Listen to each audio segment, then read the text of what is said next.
7 minutes ಕ್ಲಾಸಸ್ಗೆ ನಿಮಗೆಲ್ಲ ಸ್ವಾಗತ.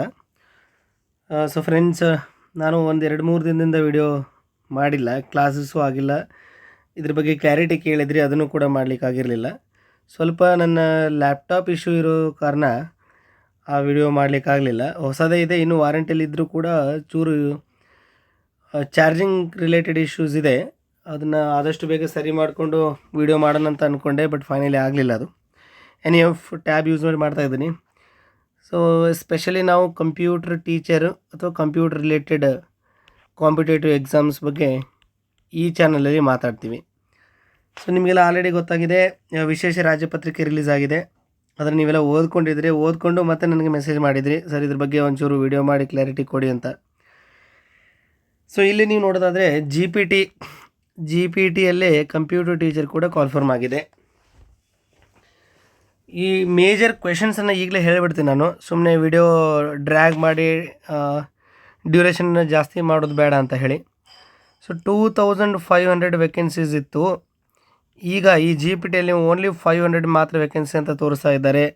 So ಅದು ಬೇರೆ ಇದು ಬೇರೆನಾ, ಇದು ಮತ್ತು ಎರಡು ಒಂದೇನಾ, ಈ ರೀತಿ ಕೆಲವು ಕ್ವೆಶನ್ ಬಗ್ಗೆ ನಾನು ಡಿಸ್ಕಷನ್ ಮಾಡಬೇಕು. ಅದಕ್ಕಿಂತ ಮೊದಲು ಈ ರಾಜ್ಯ ಪತ್ರದಲ್ಲಿ ಏನೇನೆಲ್ಲ ಕೊಟ್ಟಿದ್ದಾರೆ ಒಂದು ಸಲ ನಿಮಗೆ ಗ್ಲಾನ್ಸ್ ಮಾಡಿ ಕ್ಲಾರಿಟಿ ಕೊಟ್ಬಿಡ್ತೀನಿ. ಸೊ ಇದು ನೀವು ನೋಡ್ತಿರೋ ಹಾಗೆ ಸಾರ್ವಜನಿಕ ಶಿಕ್ಷಣ ಇಲಾಖೆ, ಓಕೆ, ಕರ್ನಾಟಕ ಶಿಕ್ಷಣ ಇಲಾಖೆ. ಸೊ ಇಲ್ಲಿ ಖಾಲಿರುವ ಹುದ್ದೆಗಳ ಬಗ್ಗೆ ನಮಗೆ ನೋಟಿಫಿಕೇಷನ್ ಇದ್ದು, ನೀವು ಇನ್ನೊಂದಿಲ್ಲ ಅಬ್ಸರ್ವ್ ಮಾಡಬೇಕು, ಇದು ಫೈನಲ್ ಅಲ್ಲ, ಇದು ಕೂಡ ಫೈನಲ್ ರಾಜ್ಯಪತ್ರ ಅಲ್ಲ. ಇದರಲ್ಲೂ ಕೂಡ ಪ್ರಕಟಿಸಿದ ದಿನಾಂಕದಿಂದ 15 ದಿನಗಳ ನಂತರ ಪರಿಗಣನೆಗೆ ತೆಗೆದುಕೊಳ್ಳಲಾಗುವುದು. ಇಲ್ಲಿ ಕೂಡ ಆಬ್ಜೆಕ್ಷನ್ಗೆ ಟೈಮ್ ಇದೆ.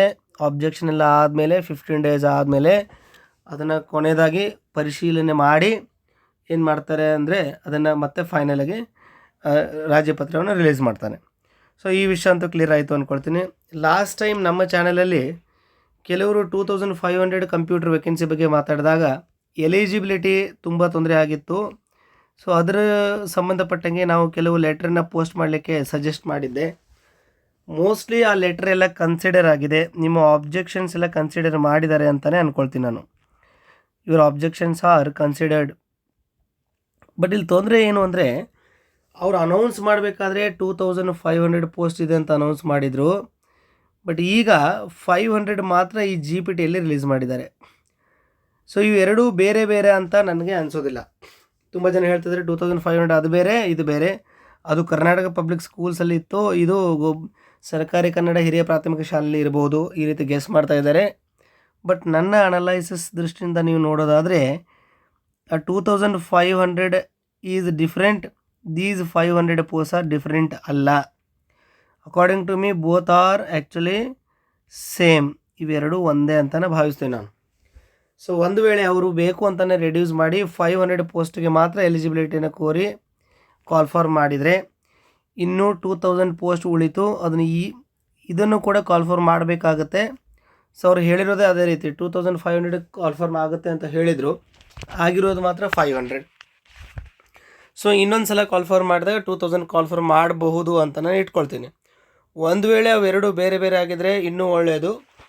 ಬಟ್ ಇಲ್ಲಿ ಕೆಲವು ಕ್ಲಾರಿಟಿ ಹೇಳಬೇಕು ನಿಮಗೆ. ನಾನು ಒಂಚೂರು ಇಲ್ಲಿ ಬರಿತೀನಿ ನೋಡಿ, ಯಾವುದ್ರ ಬಗ್ಗೆ ಕ್ಲಾರಿಟಿ ಹೇಳಬೇಕು ಅಂದರೆ, ಈ ಕರ್ನಾಟಕ ಸ್ಕೂಲ್ಸ್ ಬಗ್ಗೆನೇ ಕೆಲವರು ಡೌಟ್ಸ್ ಕೇಳ್ತಾ ಇದ್ದೀರಿ. KPS ಸ್ಕೂಲ್ಸ್ ಅಂದರೆ ಏನು? ಈ KPS ಸ್ಕೂಲ್ಸ್ ಅಂದರೆ it is nothing but it is A government schools only. Government schools, ಸರ್ಕಾರಿ ಕನ್ನಡ ಹಿರಿಯ ಪ್ರಾಥಮಿಕ ಶಾಲೆ ಅಂತ ಬರ್ತಾವಲ್ಲ, ಸರ್ಕಾರಿ ಅಥವಾ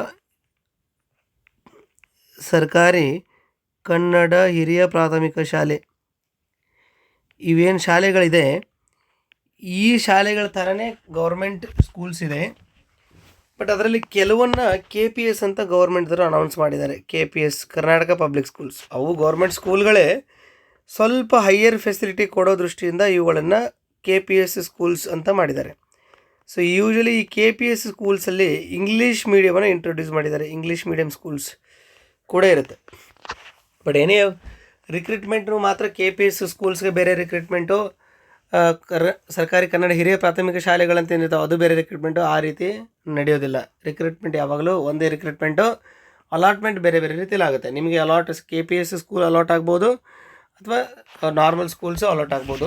ಸೊ ಹಾಗಾಗಿ ನನ್ನ ಅನಲೈಸಿಸ್ ಪ್ರಕಾರ ಇವೆರಡು ಬೇರೆ ಬೇರೆ ಸ್ಕೂಲ್ಸ್ ಅಲ್ಲ. ಅಂದರೆ ರಿಕ್ರೂಟ್ಮೆಂಟ್ ಬಗ್ಗೆ ಮಾತಾಡ್ತಾ ಇದ್ದೀನಿ. So mostly 2500 is reduced to just 500. ಅವರು ಆ್ಯಕ್ಚುಲಾಗಿ ರೆಡ್ಯೂಸ್ ಮಾಡಿದ್ದಾರೆ. ಓಕೆ, 2500 ಪೋಸ್ಟನ್ನು ರೆಡ್ಯೂಸ್ ಮಾಡಿ 500 ಮಾಡಿದ್ದಾರೆ.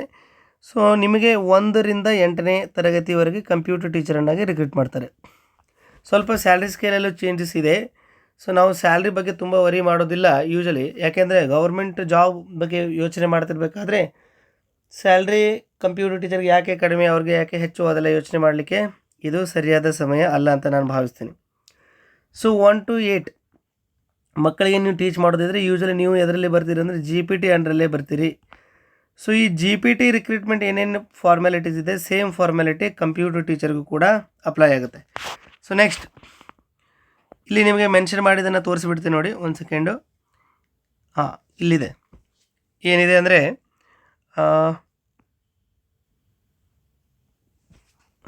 ಓಕೆ, 1ರಿಂದ 8ನೇ ತರಗತಿ ಗಣಕ ವಿಜ್ಞಾನ ಶಿಕ್ಷಕರು 1ರಿಂದ 8ನೇ ತರಗತಿ. ಓಕೆ, ಸೊ ನೀವು 1 to 8 ಅಂದರೆ GPT ಅಂಡರಲ್ಲಿ ಬರುತ್ತೆ. ನೆಕ್ಸ್ಟ್ ಇಲ್ಲಿ ಪರೀಕ್ಷಾ ಪ್ರಾಧಿಕಾರ ಬಗ್ಗೆ ಎಲ್ಲ ವಿಷಯಗಳ ತಿಳಿಸಿದ್ದಾರೆ. ನಮಗೆ ಅರ್ಜಿ ಆಹ್ವಾನಿಸೋದು, ಎಕ್ಸಾಮ್ ನಡೆಸೋದು, ಆಯ್ಕೆ ವಿಧಾನ, ಈ ರೀತಿ ಎಲ್ಲ ಕೊಟ್ಟಿದ್ದಾರೆ. ಸೊ ನಾನು ಡೈರೆಕ್ಟ್ ಕಂಪ್ಯೂಟರ್ ಸೈನ್ಸ್ ಟೀಚರ್ ಬಗ್ಗೆ ಮಾತಾಡ್ತಿರೋದ್ರಿಂದ ಡೈರೆಕ್ಟ್ ಇಲ್ಲಿಗೆ ನಾನು ಶಿಫ್ಟ್ ಆಗ್ತೀನಿ. ಈ GPT ರೂಲ್ಸ್ ಏನೇನು ಅಪ್ಲೈ ತೋರಿಸಿದ್ದಾರೆ, ಸೇಮ್ ರೂಲ್ ಕೂಡ ಕಂಪ್ಯೂಟರ್ ಟೀಚರ್ಗೂ ಇದೆ. ಒಂದು ಮಾತ್ರ ಬದಲಾವಣೆ ಇದೆ, ಅದನ್ನು ನಿಮಗೆ ಕ್ಲಿಯರಾಗಿ ತಿಳಿಸಿಕೊಡ್ತೀನಿ ನೋಡಿ. ಸೊ ಇಲ್ಲಿ ನೀವು ನೋಡೋದಾದರೆ ದೈಹಿಕ ಶಿಕ್ಷಕರು, ಇಲ್ಲಿ ನಿಮಗೆ ಗಣಕ ವಿಜ್ಞಾನ ಶಿಕ್ಷಕರು ಅಂತ ಇದೆ. ಸೊ ನಿಮಗೆ ಏನು ಡಿಫ್ರೆನ್ಸ್ ಇದೆ, GPTದವ್ರಿಗೆ ಏನು ಡಿಫ್ರೆನ್ಸ್ ಇದೆ ಅಂದರೆ no BEd is required, no BEd plus no TET, ಇವೆರಡೂ ನಮಗೆ ಅವಶ್ಯಕತೆ ಇಲ್ಲ. Okay, no BEd no TET ಎರಡೂ ಅವಶ್ಯಕತೆ ಇಲ್ಲ. ಎಕ್ಸಾಮ್ ಯಾವ ರೀತಿ ಇರುತ್ತೆ ಅಂತ, ಸ್ಪರ್ಧಾತ್ಮಕ ಪರೀಕ್ಷೆ ಅಂದರೆ ಕಾಮನ್ ಎಂಟ್ರೆನ್ಸ್ ಟೆಸ್ಟ್ ನಡೆಯುತ್ತೆ. ಈ ಕಾಮನ್ ಎಂಟ್ರೆನ್ಸ್ ಟೆಸ್ಟಲ್ಲಿ ನೀವು ಇದರಲ್ಲಿ ನಿಮ್ಮ ಮಾರ್ಕ್ಸನ್ನು 70% ಕನ್ಸಿಡರ್ ಮಾಡ್ತಾರೆ. ನೀವು ಏನು ಸ್ಕೋರ್ ಮಾಡ್ತೀರೋ ಆ ಸ್ಕೋರ್ 70% ಇಲ್ಲಿ ಕನ್ಸಿಡರ್ ಮಾಡ್ತಾರೆ. ನಿಮ್ಮದು ಡಿಗ್ರಿ, ಅದು BE ಆಗಿರ್ಬೋದು, BTech ಆಗಿರ್ಬೋದು, ಕಂಪ್ಯೂಟರ್ ಸೈನ್ಸ್ BSc ಆಗಿರ್ಬೋದು, BSc ಇನ್ ಕಂಪ್ಯೂಟರ್ ಸೈನ್ಸ್ ಆಗಿರ್ಬೋದು, BC ಆಗಿರ್ಬೋದು. ಸೊ ಯಾವುದೇ ಡಿಗ್ರಿ ಇರಲಿ ಅದರದ್ದು 30% ಸ್ಕೋರನ್ನು ಕನ್ಸಿಡರ್ ಮಾಡ್ತಾರೆ. ಇದು ಮೆರಿಟ್ ಲಿಸ್ಟಲ್ಲಿ ಕನ್ಸಿಡರ್ ಆಗುತ್ತೆ. ಸೊ ಇದು ನಿಮಗೆ ಕ್ಲಿಯರ್ ಆಯಿತು ಅಂತ ಭಾವಿಸ್ತೀನಿ. ನೆಕ್ಸ್ಟ್ ಇನ್ನೊಂದು ವಿಷಯ ಹೇಳಬೇಕು ಅಂದರೆ ನಿಮಗೆ ಇಲ್ಲಿ ಏಜ್ ರಿಲೇಟೆಡ್ ಆಲ್ರೆಡಿ ಅವ್ರು ಮೆನ್ಷನ್ ಮಾಡಿರೋದ್ರಿಂದ ಅದನ್ನು ನೀವೇ ಸ್ಕ್ರೀನ್ ಮೇಲೆ ನೋಡ್ಬೋದು. 43 years, okay, SC ST category 1, okay, physically persons ಇದೆಲ್ಲ ಇದೆ. 41 year for other person, 38 for general. This is for general. So this is what age criteria they have given. Okay, ಈ ನಿಯಮಗಳ ಅಡಿಯಲ್ಲಿ ನೇಮಕಾತಿಗಾಗಿ ಅಭ್ಯರ್ಥಿಯು 21 ವರ್ಷ ವಯೋಮಾನದವರಾಗಿರಬೇಕು. 18, 19 ಎಲ್ಲ ನಡೆಯೋದಿಲ್ಲ. ಡಿಗ್ರಿ ಕಂಪ್ಲೀಟ್ ಆದರೆ ಯೂಶಲಿ ನಿಮ್ಮದು ಯಾವುದಾದ್ರೂ ಬೇಸಿಕ್ ಡಿಗ್ರಿ ಮುಗಿಯುವಷ್ಟರಲ್ಲಿ 21 ಏಜ್ ಆಗೇ ಇರುತ್ತೆ. ನೀವು ಈಗ ಅಭ್ಯರ್ಥಿಗಳ ಆಯ್ಕೆಗಳ ಪಟ್ಟಿ ಎಲ್ಲ ಕೊಟ್ಟಿದ್ದಾರೆ, ದಾಖಲೆಗಳ ಪರಿಶೀಲನೆ ಎಲ್ಲ ಮಾಡ್ತಾರೆ, ಅದೆಲ್ಲ ಇದೆ. ಸೊ ಸದ್ಯಕ್ಕೆ ಅದು ಇಂಪಾರ್ಟೆಂಟ್ ಅಲ್ಲ ನಮಗೆ. I will directly shift to ನಿಮಗೆ ಕಂಪ್ಯೂಟರ್ ಸೈನ್ಸ್ ಪೇಜನ್ನು ಓಪನ್ ಮಾಡಿ ತೋರಿಸ್ತೀನಿ ನಾನು. ಸೊ ಉಳಿದಿರೋ ಸಬ್ಜೆಕ್ಟಲ್ಲಿ ಎಷ್ಟು ಪೋಸ್ಟ್ ಇದೆ, ಏನೇನಿದೆ ಅದೆಲ್ಲ ನಾವು ಡಿಸ್ಕಷನ್ ಬೇಡ. ನಮ್ಮದು ಫೋಕಸ್ ಇರೋದು ಕಂಪ್ಯೂಟರ್ ಸೈನ್ಸ್. ನೀವು ನೋಡ್ಬೋದು ಇಲ್ಲಿ ಸ್ಯಾಲ್ರಿ ಸ್ಕೇಲ್ ಕೊಟ್ಟಿದ್ದಾರೆ. ಬ್ಯಾಚುಲರ್ ಆಫ್ ಸೈನ್ಸ್, ಇದು ತುಂಬ ಜನರು ಮತ್ತೆ ಕನ್ಫ್ಯೂಸ್ ಮಾಡ್ಕೊಳ್ತಾ ಇದ್ದೀರಿ. ನಾನು ಈಗಲೇ ಕ್ಲಿಯರ್ ಮಾಡಿಬಿಡ್ತೀನಿ ನೋಡಿ. BSc ಅಂತ ಬರಿತೀನಿ. ಇಲ್ಲಿ ಏನಾದರೂ ಬರೆದಿರಲಿ ಯೋಚನೆ ಮಾಡಬೇಡ್ರಿ, ನಾನು ಬರಿತಾ ಇರೋದನ್ನು ನೋಡಿ. BSc with CS means PCMCS ಅಥವಾ not PCMCS, it is PMCS. Okay, ಇವರು 100% ಎಲಿಜಿಬಲ್ ಇದ್ದೀರಿ. PMCS, this is called BSc with CS.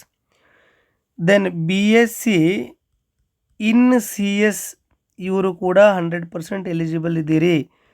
BCA ಇವರು ಎಲಿಜಿಬಲ್ ಇದ್ದೀರಿ. BE in computer science, yes these are also eligible. Okay, then BE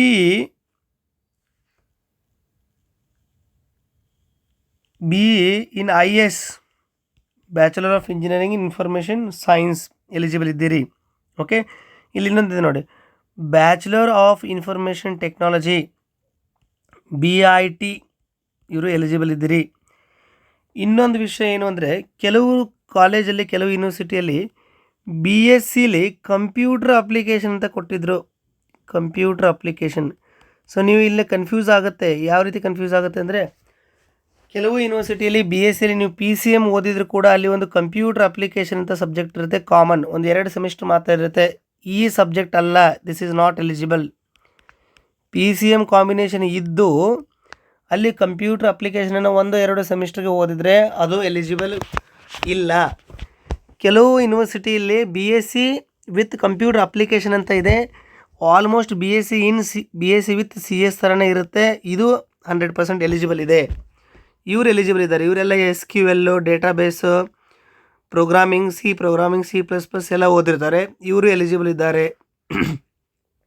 okay, next ಇನ್ನು bachelor of engineering already ಬರೆದಿದ್ದೀನಿ ನಾನೆಲ್ಲ. BE ಅಥವಾ bachelor of technology in computer science, BE in CS, BIT, BE in information science, ಇವರೆಲ್ಲ 100% eligible ಇದ್ದೀರಿ. ಇದರಲ್ಲಿ doubt ಬೇಡ. ಒಂದು criteria ಏನಂದರೆ, ನಿಮ್ಮ ಡಿಗ್ರಿಯಲ್ಲಿ ಮಿನಿಮಮ್ 50% ಮಾರ್ಕ್ಸ್ ಇರಬೇಕು. ಡಿಗ್ರಿ ಅಂದರೆ ನಿಮ್ದು ಯಾವುದೇ ಡಿಗ್ರಿ ಇರಲಿ, BSc, BCA, BE, ಓಕೆ, ಈ ಡಿಗ್ರಿಯಲ್ಲಿ ನಿಮ್ದು ಏನಿರಬೇಕು, 50% ಮಾರ್ಕ್ಸ್ ಇರಲೇಬೇಕು. ಅವ್ರು ಮಾತ್ರ ಎಲಿಜಿಬಲ್ ಇದ್ದೀರಿ. ಇನ್ನು ನಂಬರ್ ಆಫ್ ಪೋಸ್ಟ್ ಬಗ್ಗೆ ಮಾತಾಡೋದಾದರೆ 300 ಕಲ್ಯಾಣ ಕರ್ನಾಟಕ, 200 ಕಲ್ಯಾಣ ಕರ್ನಾಟಕೇತರ ಅಂತ ಇಲ್ಲಿ ಮೆನ್ಷನ್ ಮಾಡಿದ್ದಾರೆ. ಓಕೆ, ಇದೇ ರೀತಿ ಕೊಟ್ಟಿದ್ದಾರೆ. ಇದಕ್ಕೆ ನಾನೇನು ಹೇಳಲಿಕ್ಕಾಗೋದಿಲ್ಲ, ಗೌರ್ಮೆಂಟಿಂದಾನೇ ಬಂದಿದೆ. ಇನ್ಕ್ರೀಸ್ ಮಾಡ್ತಾರಾ ಇಲ್ವಾ, ಹೊಸದಾಗಿ 2000 ಬೇರೆ ಕರೀತಾರಾ ಅಥವಾ 2500 ಬೇರೆ, ಈ 500 ಬೇರೆ ಅಂತ ಕೇಳ್ತಾ ಇದ್ರಿ.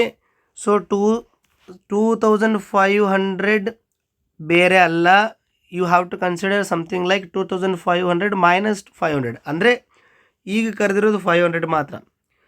ಸೊ ಇನ್ನು ಉಳಿದಿರೋ 2000 ಈಗಲೇ ಕರೀತಾರ, ನೆಕ್ಸ್ಟ್ ಕರೀತಾರ, ಅದೆಲ್ಲ ಗೌರ್ಮೆಂಟೇ ಹೇಳಬೇಕು. ಮೋಸ್ಟ್ಲಿ ಸದ್ಯಕ್ಕೆ ನಾವು ಇದನ್ನು ಫೋಕಸ್ ಮಾಡೋಣ. ಕಾಲ್ ಫಾರ್ಮ್ ಆಗಿರೋದು 500, ಅದರಲ್ಲಿ 300 HK ಭಾಗಕ್ಕೆ, 200 ನಾನ್ HK ಭಾಗಕ್ಕೆ. So again it is depends on you the competition level. Okay, so usually ಎಲ್ಲ ಕಾಂಪಿಟೇಟಿವ್ ಎಕ್ಸಾಮಲ್ಲಿ ಅಭ್ಯರ್ಥಿಗಳು ಓದೋದು ಯಾವ ದೃಷ್ಟಿಯಿಂದ ಓದ್ತಾರೆ ಅಂದರೆ, ನನಗೆ ಬೇಕಾಗಿರೋದು ಒಂದು ಪೋಸ್ಟ್. ಸೊ ಯಾರು ಎಫರ್ಟ್ ಮಾಡ್ತೀರಿ, ಪ್ರಾಮಾಣಿಕ ಪ್ರಯತ್ನ ಯಾರ್ದಿರುತ್ತೆ, ಕನ್ಸಿಸ್ಟೆನ್ಸಿ ಯಾರು ಇಟ್ಕೊಳ್ತೀರಿ, ಅವ್ರದ್ದು ಮಾತ್ರ ಈ ಜಾಬಲ್ಲಿ ಸಕ್ಸಸ್ ಕಾಣಿಸ್ಲಿಕ್ಕೆ ಸಾಧ್ಯ ಇದೆ. ನಾನು ಮೊದಲೇ ಹೇಳ್ದಂಗೆ mainly I wanted to focus on paper 2. ನಾನು ಪೇಪರ್ 2 ರಿಲೇಟೆಡ್ ಎಲ್ಲವೂ ನಿಮಗೆ ಮಾಡಿಕೊಡ್ತೇನೆ. ಸಿಲೆಬಸ್ ಇರ್ಬೋದು, ಟೆಸ್ಟ್ ಸೀರೀಸ್ ಇರ್ಬೋದು, PDF ನೋಟ್ಸ್ ಇರ್ಬೋದು. So I have already launched my own app. So app usage ಬಗ್ಗೆ, ಟೆಸ್ಟ್ ಯಾವಾಗ ಲಾಂಚ್ ಆಗುತ್ತೆ, ಕೋರ್ಸ್ ಯಾವಾಗ ಲಾಂಚ್ ಆಗುತ್ತೆ ಇದ್ರ ಬಗ್ಗೆ ಇನ್ನೊಂದು ಸಲ ವಿಡಿಯೋ ಮಾಡ್ತೀನಿ. ಆಪ್ರೇಟಿಂಗ್ ಸಿಸ್ಟಮ್ ಆಲ್ಮೋಸ್ಟ್ ಎಲ್ಲ ಸಿಲೆಬಸ್ಸು ನಿಮ್ಗೆ ಯೂಟ್ಯೂಬಲ್ಲೇ ಕವರ್ ಆಗುತ್ತೆ. OS ಯೂಟ್ಯೂಬಲ್ಲೇ ಕವರ್ ಆಗುತ್ತೆ. ಸದ್ಯಕ್ಕೆ ನಾನು ಕ್ರೈಸ್ ಸಿಲೆಬಸ್ಸನ್ನು ಬಾರೋ ಮಾಡ್ತಾಯಿದ್ದೀನಿ.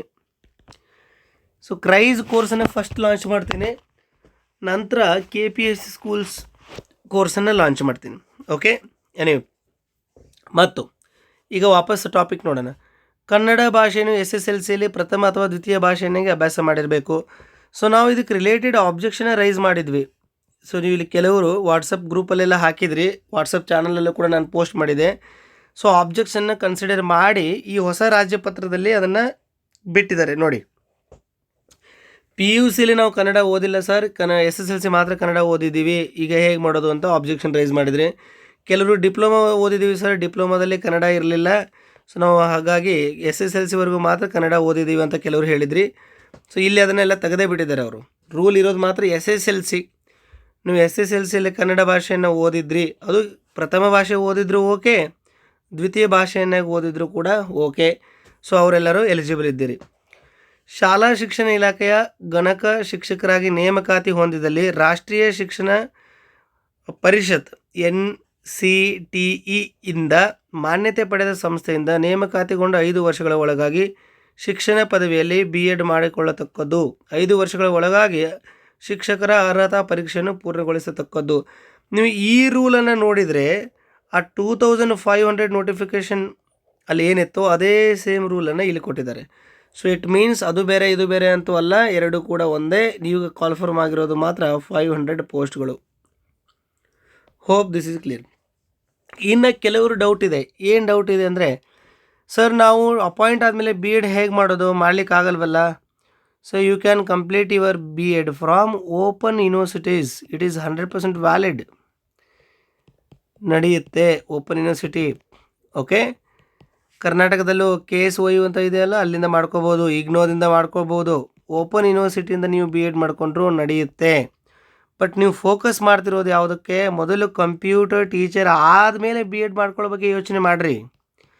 ಸೊ ಈಗಲೇ ಇನ್ನು ಕಾಂಪಿಟೇಟಿವ್ ಎಕ್ಸಾಮ್ ಬರೋದಿಲ್ಲ, ಅಪ್ಲಿಕೇಶನ್ ಸ್ಟಾರ್ಟ್ ಆಗಿಲ್ಲ, BEd ಯಾವ ರೀತಿ ಮಾಡ್ಕೊಳ್ಳೋದು ಅಪಾಯಿಂಟ್ ಆದಮೇಲೆ ಅಂತ ಕೇಳ್ತಾ ಇದ್ದೀರಿ. ನೀವು ಕೇಳಿದಿರೋ ಕ್ವೆಶನ್ ಕರೆಕ್ಟ್ ಇದೆ, ಸದ್ಯಕ್ಕೆ ಟೈಮ್ ಕರೆಕ್ಟ್ ಇದೆ ಅಂತ ನನಗೆ ಅನಿಸೋದಿಲ್ಲ. So let us start preparing. Okay, ಇದಕ್ಕೆ ನೀವು ಪ್ರಿಪರೇಷನ್ ಸ್ಟಾರ್ಟ್ ಮಾಡಿ, ಆಮೇಲೆ ಸೊ ಅಪಾಯಿಂಟ್ ಆದಮೇಲೆ ಯೋಚನೆ ಮಾಡೋಣ ಅದೆಲ್ಲದ್ರ ಬಗ್ಗೆ. ಮತ್ತೇನಾದರೂ ಗೈಡೆನ್ಸ್ ಬೇಕಾದರೆ ನಾನು ನಿಮಗೆ ಸಾಧ್ಯ ಆದಷ್ಟು ಟ್ರೈ ಮಾಡ್ತೀನಿ. So this is all about computer science, Kannada related, BEd related, combination related, eligibility related ಮಾತಾಡಿದ್ದೀನಿ ನಾನು. ಆಮೇಲೆ ಕೆಲವರು ಇನ್ನೊಂದು ಏನು ಕನ್ಫ್ಯೂಸ್ ಮಾಡ್ಕೊಳ್ತಾ ಇದ್ದೀರಿ ಅಂದರೆ, ಕ್ರೈಸ್ ಮತ್ತು KPS ರಿಕ್ರೂಟ್ಮೆಂಟ್ ಇವೆರಡು ಒಂದೇ ಅಂತ ತಿಳ್ಕೊಂಡಿದ್ದೀರಿ. ಇವೆರಡು ಬೇರೆ ಬೇರೆ, ಬೋತ್ ಆರ್ ಡಿಫ್ರೆಂಟ್. ಬಟ್ ನಾನು ಕ್ಲಾಸ್ ಮಾಡ್ತಿರೋ ಸಿಲೆಬಸ್ ಕ್ರೈಸ್ದನ್ನು ತೊಗೊಂಡಿದ್ದೀನಿ ನಾನು. ಹಾಗಾಗಿ ನಾನು ಮೋಸ್ಟ್ಲಿ ಇದೇ ಸಿಲೆಬಸನ್ನು KPS ಸ್ಕೂಲ್ಗೂ ಇಡ್ಬೋದೇನೋ ಅಂದ್ಕೊಂಡು ಅದನ್ನು ಸ್ಟಾರ್ಟ್ ಮಾಡಿದ್ದೀನಿ. ಒಂದು ವೇಳೆ ಹೊಸ ಸಿಲೆಬಸ್ ಅಪ್ಡೇಟ್ ಮಾಡಿದರೆ, ಬೇರೆ ಯಾವುದಾದ್ರೂ ಪ್ರೋಗ್ರಾಮಿಂಗ್ ಲ್ಯಾಂಗ್ವೇಜ್ ಇಟ್ಟರೆ 100% ನಾನು ಅದಕ್ಕೆ ಕ್ಲಾಸ್ ಮಾಡ್ತೀನಿ. Some classes you will get free also, some will be of paid also. So ನಿಮಗೆ ಯಾವುದು ಅನುಕೂಲ ಆಗುತ್ತೋ ಅದನ್ನು ನೀವು ಟ್ರೈ ಮಾಡ್ಬೋದು. ಬಟ್ ಫ್ರೀ ಕ್ಲಾಸಲ್ಲಿ ಕಂಪ್ಲೀಟ್ ಕೋರ್ಸ್ ಸಿಗೋದಿಲ್ಲ. You won't get any question papers, you won't get any test series. Okay, you won't get any live classes. Paid classes fees ಎಷ್ಟಿದೆ ಅಂತ ಕೆಲವರು ಫೋನ್ ಮಾಡಿ ಕೇಳಿದ್ರಿ. ಈ ಫೀಸ್ ಸ್ಟ್ರಕ್ಚರ್ ಅಂತ ಹೇಳ್ತೀನಿ, ತುಂಬ ನಾಮಿನಲ್ ಫೀಸ್ ಇರುತ್ತೆ, ಹೈ ಫೀಸ್ ಇರೋದಿಲ್ಲ. ಡೋಂಟ್ ವರಿ, ಅದ್ರ ಬಗ್ಗೆ ಇನ್ನೊಂದ್ಸಲ ಡಿಸ್ಕಷನ್ ಮಾಡಿ ಪ್ರಮೋಟ್ ಮಾಡ್ತಾನೆ. ಸದ್ಯಕ್ಕೆ ನನ್ನ ಆ್ಯಪನ್ನು ನಾನು ನಿಮಗೆ ಪ್ರಮೋಟ್ ಮಾಡ್ತಾ ಇಲ್ಲ, ಓನ್ಲಿ ಇನ್ಫಾರ್ಮೇಷನನ್ನು ಶೇರ್ ಮಾಡ್ತಾ ಇದ್ದೀನಿ. ಓಕೆ, ಪರವಾಗಿಲ್ಲ. ಸೊ ಇನ್ನೊಂದು ವಿಷಯ ಸರ್, ಪೇಪರ್ 1 ಕೂಡ ನೀವೇ ಮಾಡಿದರೆ ಚೆನ್ನಾಗಿರುತ್ತೆ ಅಂತ ಹೇಳ್ತಾ ಇದ್ದೀರಿ. ಅಷ್ಟು ಸಮಯ ಸದ್ಯಕ್ಕೆ ನನಗಿಲ್ಲ. ಆಮೇಲೆ ಅದನ್ನೆಲ್ಲ ಪ್ಲ್ಯಾನ್ ಮಾಡೋದಕ್ಕೂ ಸ್ವಲ್ಪ ಟೈಮ್ ಇಲ್ಲ, ಸ್ವಲ್ಪ ಬ್ಯುಸಿ ಇದ್ದೀನಿ ನಾನು. So I can promise you paper 2ನ ಪ್ರಾಮಿಸ್ ಮಾಡ್ಬೋದು. ಪ್ರಾಮಿಸ್ ಯಾವ ರೀತಿ ಅಂದರೆ, ನಿಮ್ಮನ್ನು ತೊಗೊಂಡೋಗಿ ಸರ್ಕಾರಿ ಶಾಲೆಯಲ್ಲಿ ಶಿಕ್ಷಕರಾಗಿ ನಿಲ್ಲಿಸ್ತೀನಿ ಅಂತ ಪ್ರಾಮಿಸ್ ಮಾಡಲಿಕ್ಕಾಗೋದಿಲ್ಲ. But I can guide in my best way. ನನಗೆ ಎಷ್ಟು ಸಾಧ್ಯ ಆಗುತ್ತೋ ಅಷ್ಟು ಕ್ಲಾಸಸ್ಸು, ಟೆಸ್ಟ್ ಸೀರೀಸು, ಕಾಂಪಿಟೇಟಿವ್ ಲೆವೆಲಲ್ಲೇ ಪ್ರಿಪ್ರೇಷನ್ ಮಾಡಿಸ್ತೀನಿ. ನೀವು BEಯಲ್ಲಿ ಯೂನಿವರ್ಸಿಟಿ ಎಕ್ಸಾಮ್ಸಲ್ಲಿ ಓದಿರ್ತೀರಿ, BCAಯಲ್ಲಿ ಓದಿರ್ತೀರಿ, BSCಯಲ್ಲಿ ಓದಿರ್ತೀರಿ. ಬಟ್ ಪ್ರಾಬ್ಲಮ್ ಏನು ಅಂದರೆ, ಇಲ್ಲಿ ಎಕ್ಸಾಮ್ ಪಾಸ್ ಆಗೋ ದೃಷ್ಟಿಯಿಂದ ಓದಿರ್ತೀರಿ. BE ಕಂಪ್ಲೀಟ್ ಆದರೆ ಸಾಕು, BCA ಕಂಪ್ಲೀಟ್ ಆದರೆ ಸಾಕು, ಸೆಮಿಸ್ಟರ್ ಪಾಸ್ ಆದರೆ ಸಾಕು ಅಂತ ಓದಿರ್ತೀರಿ. ಬಟ್ ಕಾಂಪಿಟೇಟಿವ್ ಎಕ್ಸಾಮಲ್ಲಿ ಆ ರೀತಿ ಕ್ವಶನ್ಸ್ ಇರೋದಿಲ್ಲ. ನೀವು ಜಸ್ಟ್ ಪಾಸ್ ಆದರೆ ಆಗುತ್ತೆ, ಪಾಸಿಂಗ್ ಅದೆಲ್ಲ ಇಲ್ಲ. ಕಾಂಪಿಟೇಟಿವ್ ಅಂದರೆ ಸ್ಕೋರಿಂಗ್. ಸೊ BEಯಲ್ಲಿ ಯಾವ ಲೆವೆಲ್ಗೆ ಎಕ್ಸಾಮ್ ಇತ್ತೋ ಆ ಲೆವೆಲ್ಗೆ ಇರೋದಿಲ್ಲ. ಸ್ವಲ್ಪ question based competitive level approach ನಿಮಗೆ ಇರಬೇಕಾಗುತ್ತೆ. ಓಕೆ, ದೆನ್ ಇನ್ನು ಮುಂದೆ ಯಾವ ವಿಷಯ ಬಗ್ಗೆ ಮಾತಾಡಬೇಕು ಅಂದರೆ, ಇಲ್ಲಿ ಎಕ್ಸಾಮ್ ಪ್ಯಾಟರ್ನ್ ಬಗ್ಗೆ ಒಂದು ಸ್ವಲ್ಪ ಎಕ್ಸ್ಪ್ಲೇನ್ ಮಾಡಬೇಕು ನಿಮಗೆ. ಭಾಳಷ್ಟು ಜನ ಇದನ್ನು ಕನ್ಫ್ಯೂಸ್ ಮಾಡ್ಕೊಳ್ತಾ ಇದ್ದೀರಿ. ಕಂಪ್ಯೂಟರ್ ಟೀಚರ್ಗೂ ಮತ್ತು ಉಳಿದಿರೋ ಎಕ್ಸಾಮ್ಗೂ ಯಾವುದಕ್ಕೂ ಡಿಫ್ರೆನ್ಸ್ ಇಲ್ಲ. ಉಳಿದಿರೋ ಎಲ್ಲ GPT exams and computer teachers exams same ಇದೆ. ಒಂದು ಸ್ವಲ್ಪ ಚೇಂಜಸ್ ಇದೆ, ನಿಮಗೆ ಹೇಳ್ತೀನಿ ನಾನು. ಇಲ್ಲಿ ಕಮ್ಯುನಿಕೇಷನ್ ಪೇಪರ್ ಥರ ಇರೋದಿಲ್ಲ. ಓಕೆ, ಸೊ ಇಲ್ಲಿ ಒಂಚೂರು ಚೇಂಜಸ್ ಇದೆ, ನಿಮಗೆ ಈಗ ತೋರಿಸ್ಕೊಡ್ತೀನಿ. ಇಲ್ಲಿದೆ ನೋಡಿ,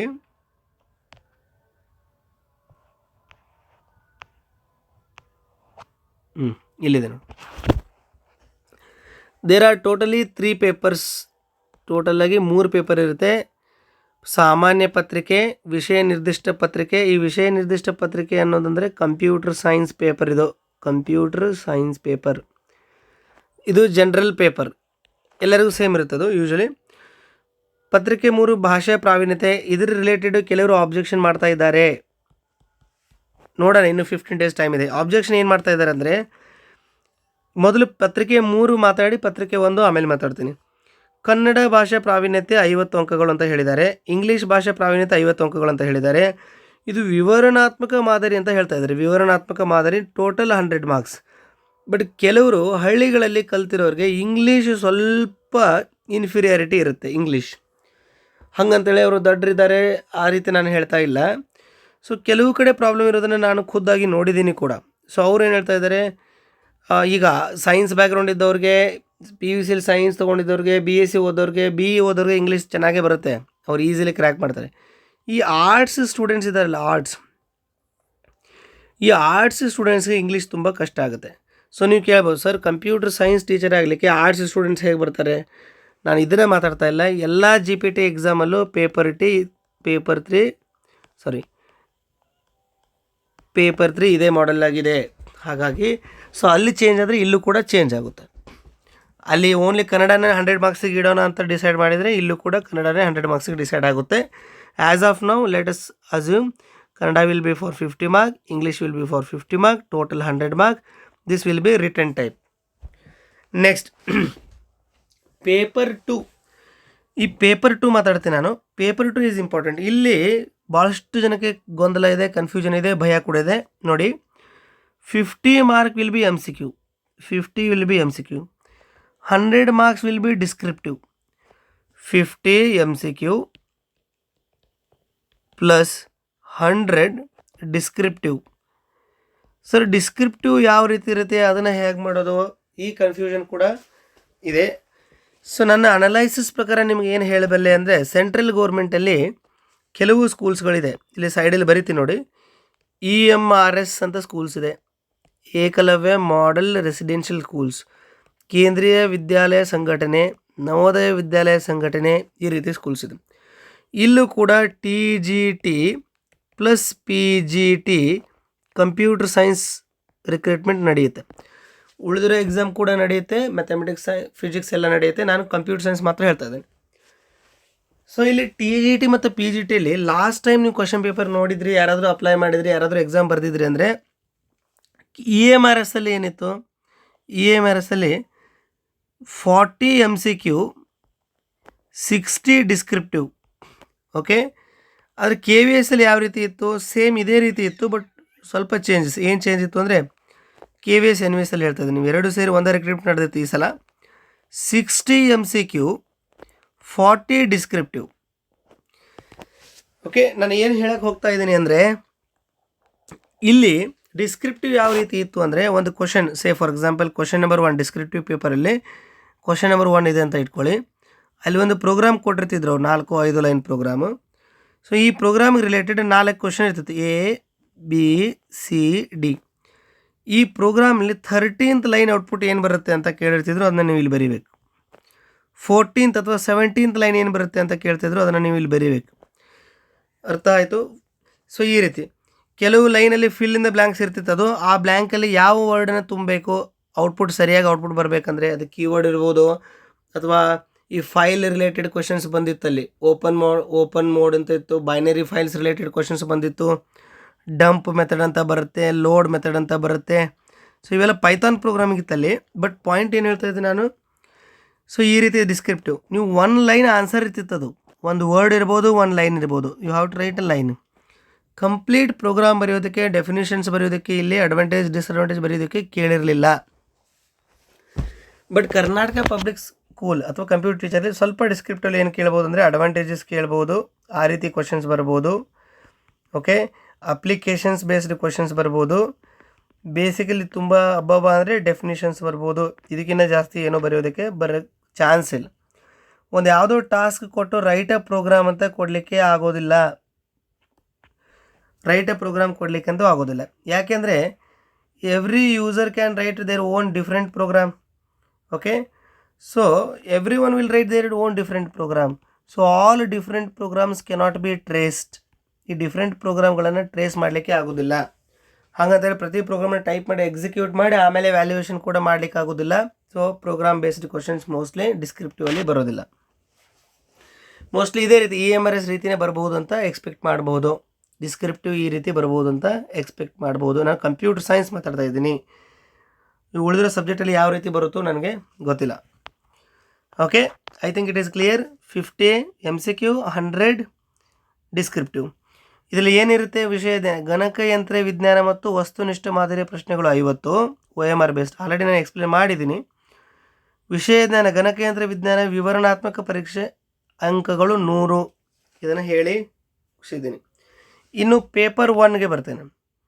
ಪೇಪರ್ 1ನಲ್ಲಿ general English, general Kannada, general English, GK, current affairs, psychology and human development, value education, health, basic computer. ಇದಂತೂ ನೀವು ಈಸಿಲಿ ಮಾಡ್ತೀರಿ. ಬೇಸಿಕ್ ಕಂಪ್ಯೂಟ್ರ್ ನೀವೆಲ್ಲ ಕಂಪ್ಯೂಟರ್ದವರೇ ಇರೋದ್ರಿಂದ ಈ ಬೇಸಿಕ್ ಕಂಪ್ಯೂಟ್ರಲ್ಲಿ almost out of 40, say for example 10 question ಬಂದಿದೆ ಅಂತ ಇಟ್ಕೊಳ್ಳಿ, you can score 10 out of 10. ಇನ್ನು ನೀವು ಓದಬೇಕಾಗಿರೋದು ಬೇಸಿಕ್ ಕನ್ನಡ. ನೀವು ಕನ್ನಡ ಬೇಸಿಕ್ ಚಲೋ ಇದ್ದರೆ ಸ್ವಲ್ಪ ರಿವೈಸ್ ಮಾಡಿಕೊಂಡ್ರೆ ಇದು ಚೆನ್ನಾಗಾಗುತ್ತೆ. ಇಂಗ್ಲೀಷ್ ಮೀಡಿಯಮ್ದಿಂದ ಬಂದಿದ್ರಿ ಅಂದರೆ ಇದು ಕೂಡ ಈಸಿ ಆಗುತ್ತೆ. ನಿಮಗೆ ಚೂರು ಎಕ್ಸ್ಟ್ರಾ ಎಫರ್ಟ್ ಹಾಕಬೇಕಾಗಿರೋದು ಸಾಮಾನ್ಯ ಜ್ಞಾನ, ಕರೆಂಟ್ ಅಫೇರ್ಸ್. ನೀವು ಮೊದಲಿಂದನೂ ಕಾಂಪಿಟೇಟಿವ್ ಎಕ್ಸಾಮ್ ಓದ್ತಾ ಇದ್ರಿ ಅಂದರೆ ಈ ಕರೆಂಟ್ ಅಫೇರ್ಸ್ ಕೂಡ ಮಾಡ್ತೀರಿ. ನೀವು ಇನ್ನು ಎಕ್ಸ್ಟ್ರಾ ಎಫರ್ಟ್ ಬೇಕಾಗಿರೋದು ಮಾತ್ರ ಇದಕ್ಕೆ. It needs some extra effort, especially ಶೈಕ್ಷಣಿಕ ಮನೋವಿಜ್ಞಾನ ಮತ್ತು ಮಾನವ ಅಭಿವೃದ್ಧಿ. ಇದಕ್ಕೆ ನೀವು ಎಕ್ಸ್ಟ್ರಾ ಎಫರ್ಟ್ ಹಾಕಬೇಕು. ಅದರ ಜೊತೆಗೆ ಮೌಲ್ಯ ಶಿಕ್ಷಣ ಮತ್ತು ಆರೋಗ್ಯಕ್ಕೂ ಕೂಡ ಎಫರ್ಟ್ ಮಾಡಬೇಕು. ಓಕೆ, ಅಲ್ಲಲ್ಲೇ ಬರಿತಾ ಇದ್ದೀನಿ ನಾನು ಟ್ಯಾಬಲ್ಲಿ. ಬಟ್ ಪಾಯಿಂಟ್ ಏನು ಅಂದರೆ ಡೌಟ್ಸನ್ನು ಕ್ಲಿಯರ್ ಮಾಡಬೇಕು ಅಂತ ಬಂದಿದೆ. So I think many of the doubts have been cleared. Eligibility criteria, education, age ಎಲ್ಲ ಕ್ಲಿಯರ್ ಆಯಿತು. ಸೊ ಇಲ್ಲಿ ನೀವು PUC ಎಲ್ಲಿ ಇಂಗ್ಲೀಷ್ ಕನ್ನಡ ಓದಿರಲೇಬೇಕಾದಿಲ್ಲ, ಕನ್ಫ್ಯೂಷನ್ಸ್ ಬೇಡ. SSLC ಕನ್ನಡ ಓದಿದರೆ ಸಾಕು. ಅದು ಫಸ್ಟ್ ಲ್ಯಾಂಗ್ವೇಜ್ ಆಗಿರ್ಬೋದು, ಇಲ್ಲಾಂದರೆ ಸೆಕೆಂಡ್ ಲ್ಯಾಂಗ್ವೇಜ್ ಆಗಿರ್ಬೋದು. ಇನ್ನು BE ರಿಲೇಟೆಡ್ ಕೆಲವು ಕ್ವಶನ್, ಡಿಪ್ಲೊಮಾ ಪ್ಲಸ್ BE ಮಾಡಿದ್ರಿ ಅಂದರೆ ನಡೆಯುತ್ತೋ ಇಲ್ವೋ? Diploma plus BE is also eligible. Okay, so KVS NVS ಅಲ್ಲಿ PUC ಓದಿರೋರು ಕೂಡ ಎಲಿಜಿಬಲ್. SSLC ನೀವು ಕ್ರೈಟೇರಿಯಾ ನೋಡ್ಕೊಳ್ಳಿ. SSLCಲಿ ನೀವು ಕನ್ನಡ ಕಲ್ತಿದ್ರಿ ಅಂದರೆ you will be eligible for this exam. So however the format might be, I will try to guide you. So as of now I am focusing on CRIS. So CRIS ಮೇಲೆ focus ಮಾಡ್ತಾ ಇದ್ದೀನಿ. So ಇದರ related ಇದೇ ಸಬ್ಜೆಕ್ಟನ್ನು ಎರಡಕ್ಕೂ apply ಮಾಡ್ತಾ ಇದ್ದೀನಿ, CRIS plus public schools.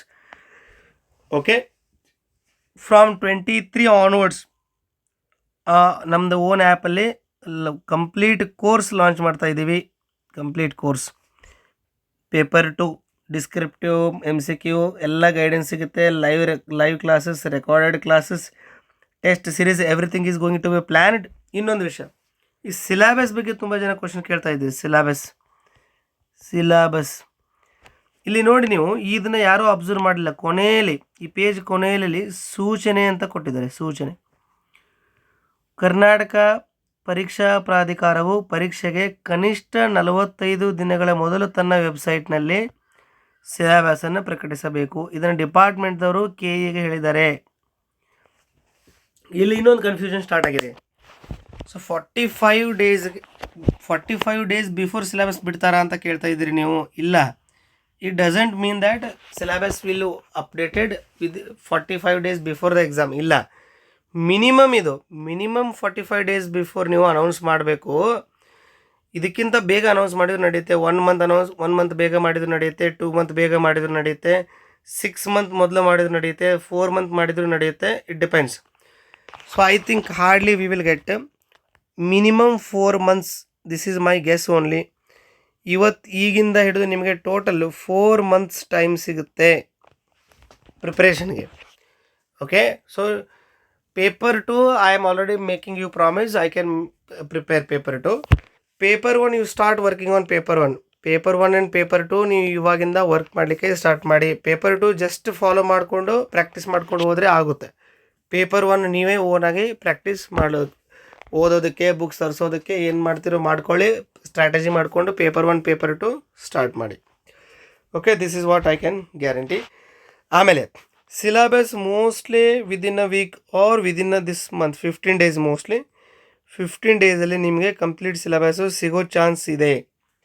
Otherwise competitive ಓದೋರಿಗೆ ಓದಲಿಕ್ಕೆ ಏನು ಗೈಡೆನ್ಸ್ ಸಿಗದೇ ಇರೋ ಥರ ಆಗುತ್ತೆ. ಸೊ ಅದು ಕ್ರೈಸ್ ಸಿಲೆಬಸ್ ಇರ್ಬೋದು, KP ಸ್ಕೂಲ್ ಸಿಲೆಬಸ್ ಇರ್ಬೋದು, within 15 days, nearly 15 days to 20, let's say 15 to 20 ಡೇಸಲ್ಲಿ ನಿಮಗೆ ಸಿಲೆಬಸ್ ಅಪ್ಡೇಟ್ ಆಗುತ್ತೆ. Stay tune. ಆದಷ್ಟು ಬೇಗ ನಾನು ಕ್ಲಾಸನ್ನು ಕಂಟಿನ್ಯೂ ಮಾಡ್ತಾ ಇದ್ದೀನಿ. Till now I have not got my laptop back. Laptop ಇವತ್ತಿಗೂ ನನ್ನ ಹತ್ರ ಇಲ್ಲ. ಸೊ ಮೋಸ್ಟ್ಲಿ ಸ್ಕ್ರೀನ್ ರೆಕಾರ್ಡಲ್ಲೇ ನಾನು ಕ್ಲಾಸಸ್ ಮಾಡಬೇಕಾಗುತ್ತೆ. I will try my best to make you convince and make you understand the problems and the concept itself. Thank you.